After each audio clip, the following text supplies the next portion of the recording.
Number 10. Ken Smith. Ken Smith was a hermit, living deep in a Scottish forest. Though he wanted to live away from society, Smith was forced to call for help when a pile of logs tumbled over, injuring him. This was not the first time the self-isolated man needed to be rescued. A year before, he had gone back on the grid to get medical aid. Considering his advanced age, the injuries might have proven deadly had he refused to contact emergency services. Smith used his personal emergency beacon, which was linked to a United States satellite. The distress signal was relayed to authorities in the United Kingdom, and a rescue helicopter was promptly deployed. Smith, known locally as the Hermit, usually used this device to check in on his family, letting them know he's alright. But the SOS alert mode informed the authorities he was in dire need of assistance. The aircraft couldn't land close to the cabin, so 7 first responders descended into the woods. After getting Smith on a stretcher, they were able to transport him to the Belford Hospital. Number 9. Tyson Steele. During a trip to the Alaskan wilderness, Tyson Steele was involved in an accident that left him exposed to the elements. His hut burned down after a fire had started on his stove and spread much faster than Steele could react. The location was particularly isolated, as it could only be reached by air, with the aircraft landing on the ice surrounding the hut. Almost everything Steele had with him was destroyed in the fire, and he endured 3 weeks in the snow. Steele built a makeshift shelter around the stove and discovered food by rummaging through the wreckage. Fortunately, there were several jars of beans and peanut butter to keep him alive. The survivalist managed to write a large SOS sign in the snow, using ashes to color it black and make it more visible. 3 weeks later, Steele was rescued by Alaskan state troopers who spotted him while flying overhead. Number 8.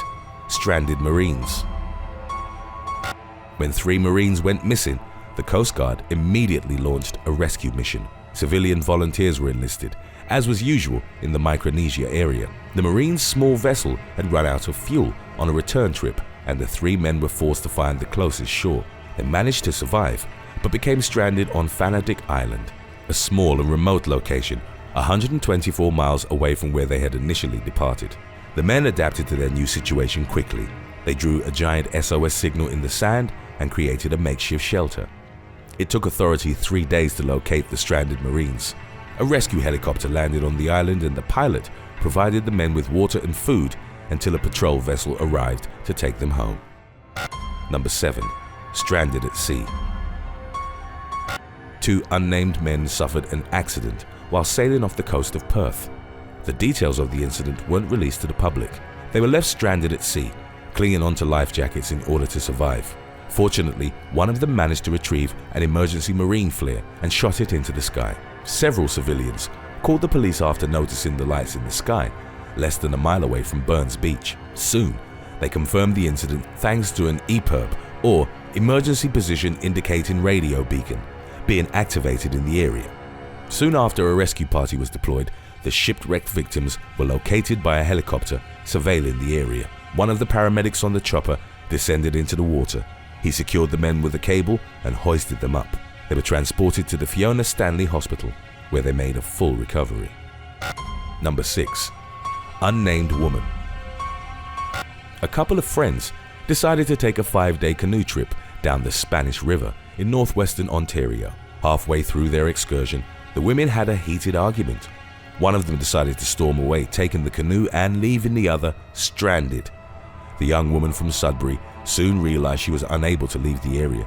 With only limited food in the tent they had shared, she tried her best to alert first responders of her situation. She quickly realized that there was no cell service in the area. The unnamed traveler then scratched an SOS signal on the sand before inflating her sleeping pad. She then floated down the river on it until she arrived at a spot where she could finally use her phone. A helicopter scouted the area, and she was rescued the next morning after having spent the whole night attempting to find her way back to civilization. The friend who'd left her could face legal consequences pertaining to reckless abandonment. Number 5. Deborah Pilgrim. 55-year-old Australian Deborah Pilgrim took a camping trip with a few of her friends in a bushland area not far from Adelaide. She left the campsite to take a walk, but soon realized that she couldn't find her way back. For 3 days, local authorities and emergency personnel were unable to locate her. A rescue helicopter was called in to scout the remote area. Fortunately for Pilgrim, a man remotely monitored security footage from his lands and noticed something wasn't quite right. An SOS sign had been scrawled on the ground. He immediately contacted the police. Soon after, the missing woman was found near a body of water and was immediately driven to the hospital to be examined. Number 4. Family of 5. During a family trip, 5 people went missing while sailing a boat in the English town of Ventnor. 2 adults and 3 children found themselves in trouble after hitting the rocks of Bembridge Ledge. Fortunately, they carried a flare with them and managed to alert authorities by shooting it into the sky. The Coast Guard quickly responded and launched a search for the missing family. They were discovered soon after. It became evident that the engine had been badly damaged, rendering the boat non-functional. They were returned to shore without having suffered any injuries. The rescue was considered a swift success as it had started at 1805 and ended at 1930. Number 3. Curtis Whitson and his family. For Curtis Whitson and his family, a message in a bottle ended up making the difference between life and death. During a camping trip in California, the Whitson family decided to explore a gorge. They became stuck above a 40-foot waterfall, unable to descend or use their cell phone to call for help. The family was quick to react, knowing that time was of the essence. They used nearby stones to spell out SOS, since they feared the distress signal wouldn't be noticed soon enough. Whitson also scratched "Help" on his water bottle. He wrote an additional note explaining where they were located and stuck it in the container before throwing it down the waterfall. Hikers exploring the area soon discovered the bottle and they alerted the authorities.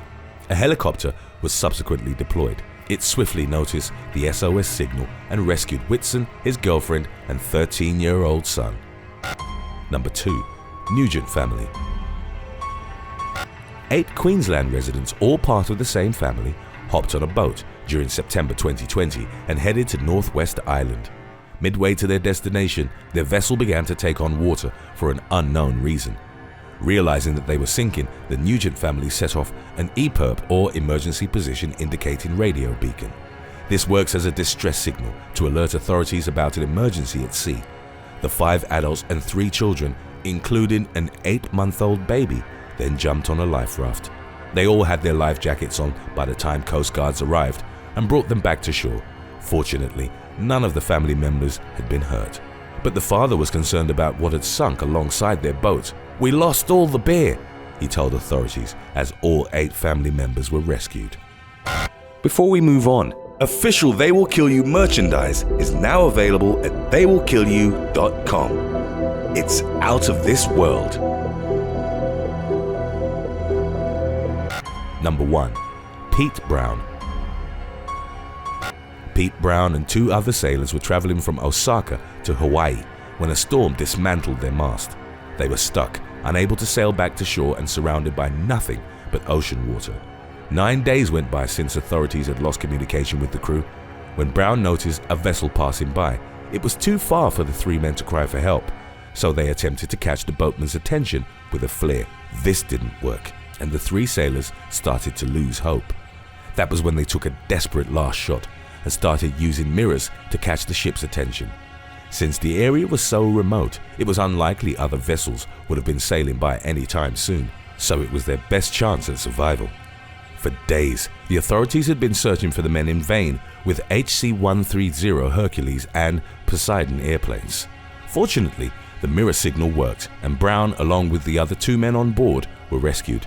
Brown was reunited with his wife and 8-year-old son in Hawaii. Thanks for watching. Would you rather get stuck in the middle of the ocean or in Australia's outback? Let us know in the comments section below.